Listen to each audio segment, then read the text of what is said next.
এখন আজকের রাত্রে তার ফজিলত বাসা দিয়ে প্রকাশ করা যাবে না, কিন্তু মানুষ তার উপলব্ধি করতে পারে না এই রাত্রে কত ফজিলত। তবে আজকে যে একটা কাসিদা পাঠ করছে, এটা কি আগেও পাঠ করছে কি জানি,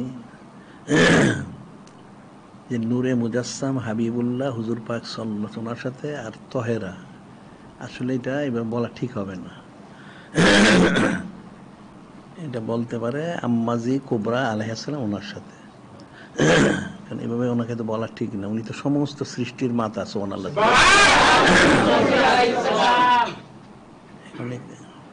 এই ধরনের শব্দগুলি ঠিক করে নিতে হবে, কারণ শুধু আমভাবে তহেরা বললে তো অন্যরকম শোনা যায়।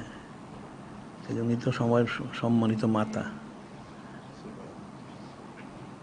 এখন আম্মাজি বলতে পারে আম্মাজি কুবরা আলাইহিস সালাম, বা এই ধরনের যা সুন্দর একটা লকব দিয়ে বলা উচিত। এদিন আরো কয়েকটা শব্দ বলছে তারা, এগুলো আসলে একটু শুধরায় নেওয়া উচিত, সংশোধন করে নেওয়া উচিত।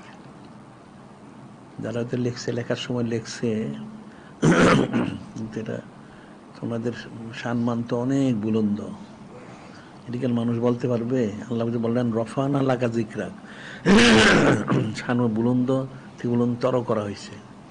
এর তো নূরে মুজাসসাম হাবিবুল্লাহ হুজুর পাক সাল্লাল্লাহু আলাইহি ওনারটা যেমন করা হয়েছে, ওনাদেরটাও করা হয়েছে। আবার ওনার তো আলাদা খুশুসিয়ত আছে, যে নূরে মুজাসসাম হাবিবুল্লাহ হুজুর পাক সাল্লাল্লাহু আলাইহি ওনার সবসময় সানাসিমু করতেন। তো উম্মুল মুমিন আর সালেসা সিদ্দিক আলাইহিস উনি বলেছিলেন যে ইয়া রাসূল আল্লাহ, ইয়া হাবিব আল্লাহ সাল্লাল্লাহু আলাইহি, আপনি উম্মুল মুমিন উলা হযরত কুবরা আলাইহাস সালাম উনার যত সানাসিবত করেন এরকম তো কারো সানাসিবত করেন না।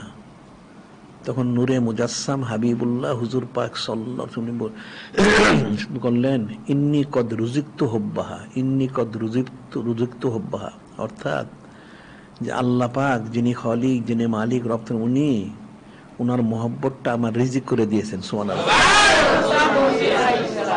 বিষয়টা কিন্তু সোজা জিনিস না, মানুষ তো আসলে বুঝে না, অনেক ফজিলত। দিন ইসলামের যে বিষয়টা, এটা সূক্ষ্ম বিষয়। এখন আরেকটা এখানে বিষয় আছে, যেমন আমরা সাইতুন্নিস আহলিল জান্নাহ, আসলে আহলিল জান্নাহ ওনার শানে হবে না, ওনার মালিকুল জান্নাহ, মালিকুদ দুনিয়া ওয়াল আখিরাহ। আহলে জান্নাত তো জান্নাতের অধিবাসী, ওনার তো অধিবাসী মালিক। বিশেষ করে নূরে মুজাসসাম হাবিবুল্লাহ হুজুর পাক সাল্লাল্লাহু আলাইহি ওনার আব্বা আম্মা আলাইহিস সালাম বা জাদ্দু রাসূল ওনারা, উম্মাহাতুল মুমিনিন আলাইহিস ওনারা, আবনার সাম বানাতুল রাসূল ওনারা, ওনার প্রত্যেক হচ্ছেন মালিকুল জান্নাহ, ওনারা আহলে জান্নাহ না। আহলে জান্নাত তো যারা মানুষ জান্নাতের অধিবাসী, ওনারা তো জান্নাতের মুহতাজ ওনারা না, জান্নাত ওনাদের মুহতাজ। আর আরেকটা বিষয় হচ্ছে ওনারা ঈমান এনেছেন, ঠিকই আছে, ঠিক আছে, অর্থাৎ ওনারা নূরে মুজাসসাম হাবিবুল্লাহ হুজুর পাক ওনার বিষয়টা ওনারা গ্রহণ করেছেন, কিন্তু ওনারা কিন্তু নিজেরই ঈমান। সুবহানাল্লাহ। ওনাদের যাদের কথা আমি বললাম, ওনারা কিন্তু প্রত্যেকে ঈমান, ওনাদের এই মহব্বতটাই ওনারা নিজেরই ঈমান।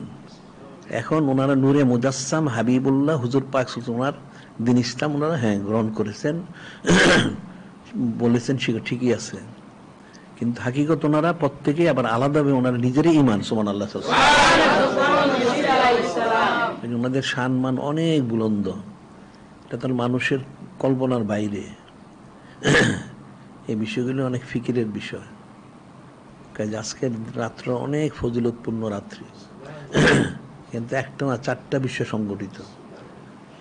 এখন সবচেয়ে বড় হচ্ছে নূরে মুজাসসাম হাবিবুল্লাহ হুজুর পাক ওনার সাথে সম্পৃক্ত, আবার যিনি উম্মুল মুমিনিন আলুল্লাহ হযরত কুবরা আলাইহিস সালাম ওনার সাথে, আবার জাদ্দু রাসূলুল্লাহ সাল্লাল্লাহু আলাইহি ওনার সাথে। বিষয় তো সোজা জিনিস না, কারণ হযরত জাদ্দু রাসূল উনি তো নূর মুবারক ওজুদ মুনিন বহন করছেন। সুবহানাল্লাহ। তাহলে ওনার ফজিলত কত। আবার ঠিক একইভাবে যিনি বিদ্যুৎ রাসূল উলা আলাইহিস সালাম, ওনারা মালিকুল জান্নাহ, মালিকাতুল জান্নাহ যেটাই বলুক, তো ওনার সাথে এই সম্পর্কযুক্ত, ওনার নিজবত প্রাপ্ত এটা তো একটা কল্পনাতীত বিষয় না। আবার ঠিক সিপ্তু রাসূল ইসমাইল আউয়াল আলাইহিস সালাম, ওনাদের অনেক ফজিলত। কারণ ওনাদেরকে খুশি করলে নূরে মুজাসসাম হাবিবুল্লাহ হুজুর পাক সাল্লাল্লাহু উনি নিজে খুশি হইতেন সুবহানাল্লাহ। কাজে ওনাদের অনেক ফজিলত, এই বিষয়টা উপলব্ধি করতে হবে। কাজে ওনাদের সম্মানটা ওইভাবেই বোঝার চেষ্টা করতে হবে, বা ওইভাবে যদি কোনো কাসিদাতে এরকম থাকে সেটা শুধরে নিতে হবে, এটা মনে রাখতে হবে। আর ওনারা আসলে ইমান এনেছেন তো, ওনারা নিজেরা ইমান, আবার ওনারা আহলে জান্নাত না, ওনারা মালিকুল জান্নাত, মালিকুল দুনিয়া ওয়াল আখিরা, সমস্ত সৃষ্টির ওনারা মালিক, এটা মনে রাখতে হবে। এখন এই বিষয়টা, এটাও কিন্তু ইমানের একটা অঙ্গ, অর্থাৎ ইমান, এটা হচ্ছে ইমান, অঙ্গ না ইমান। ওনাদের প্রতি এরকম সুধারণা, হোস্তেজন, বিশুদ্ধ আকীদা পোষণ করার, এটা কিন্তু একটা খাস ইমান।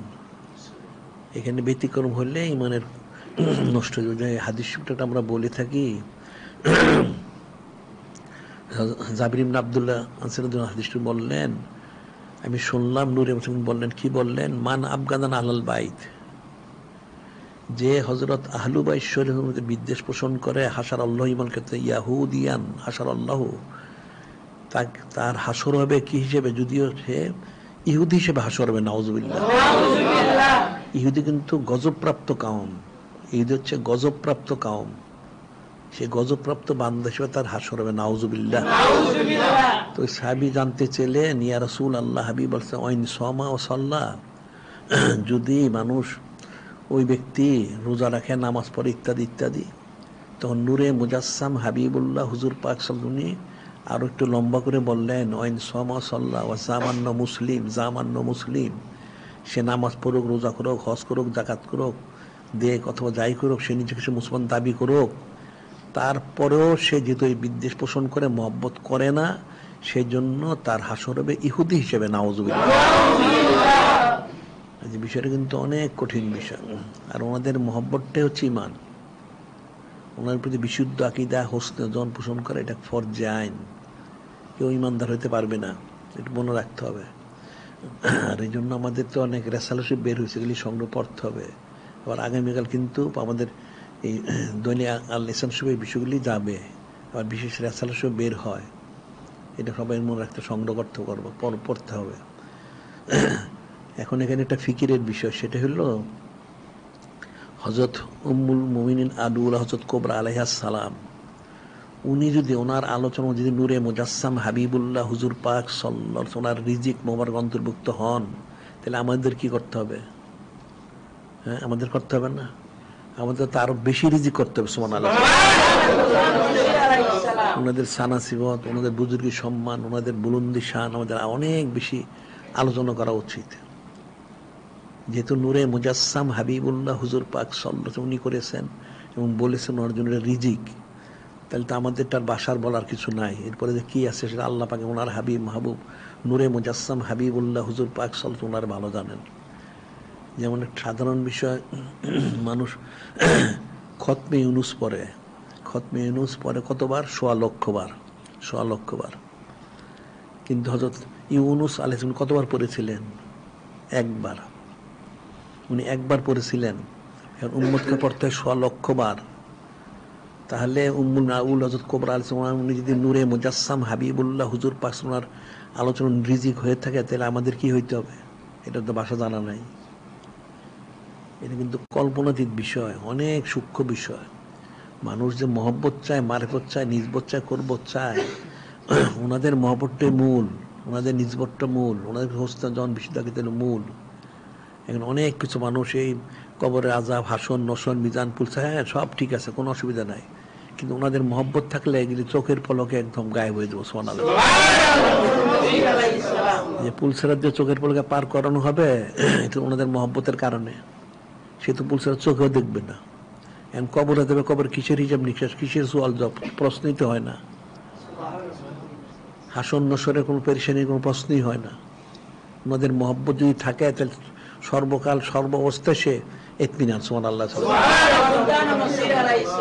কাজে এই জিনিসটা বোঝার বিষয় আছে।